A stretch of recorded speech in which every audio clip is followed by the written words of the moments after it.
Nap and Charles were dealing. "You guys from that program?" one of the young men asked. He immediately relaxed and grinned. That program was offering a transition to a new life. 18 months of a legitimate job and paycheck, with about 10 hours of behavioral therapy woven in each week. The job was what interested him most.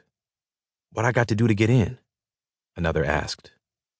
Just as Knapp was starting his spiel, Johnny's door swung open. A short, confident young man with bright eyes emerged. He was wearing a Superman t-shirt and fitted black sweatpants, lean and well-built, like the track athlete he'd once been.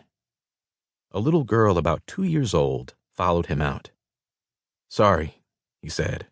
"We were sleeping." Johnny's brother used to run the mob on the block, but he'd been shot and killed a month before by a rival crew. Now Johnny was Lil Chief. He looked us up and down. "What's going on?" As his daughter rode her tricycle up and down the sidewalk, Knapp and Charles gave him the pitch on a new life. If they could get Johnny in, with his cred and charisma, other men would follow. And, they hoped, the program would lower the risk that Johnny's crew would retaliate against their rivals. Later on, Knapp would say, "Did you see how those young men gathered around him like that?" Megan and I nodded. "That's what a chief looks like." 3 weeks later, walking home from a day of manual labor at his new job, a car pulled up. Lil Chief took 16 bullets to his right arm, chest, and legs. Fortunately, his old track training kicked in. Johnny managed to sprint to safety in a corner store, bleeding from 16 places all over the tile floor. Amazingly, he lived. But Johnny couldn't escape his war. Why?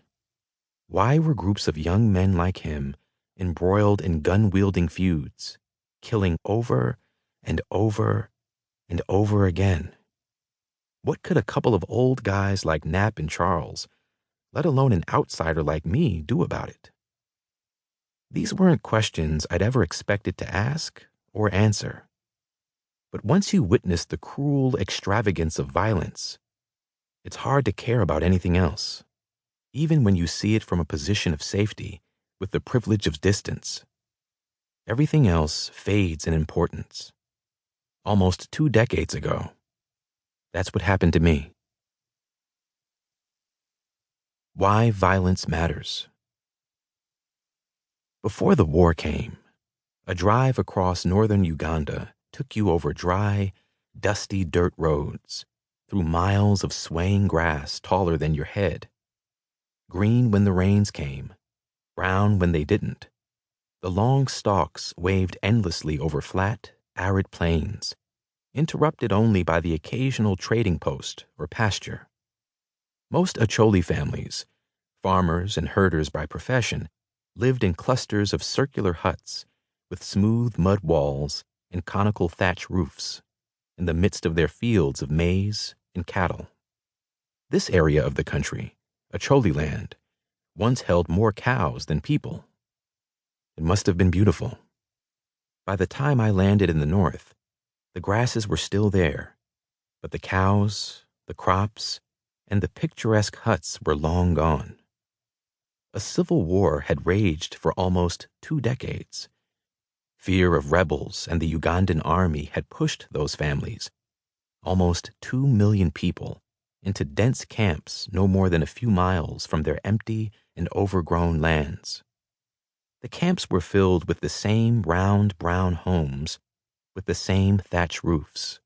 But now, instead of idyllic homesteads nestled among greenery and livestock, there were thousands upon thousands of huts laid out on brown, bare earth, baking in the sun, cramped together so tightly that you needed to crouch to pass between their eaves.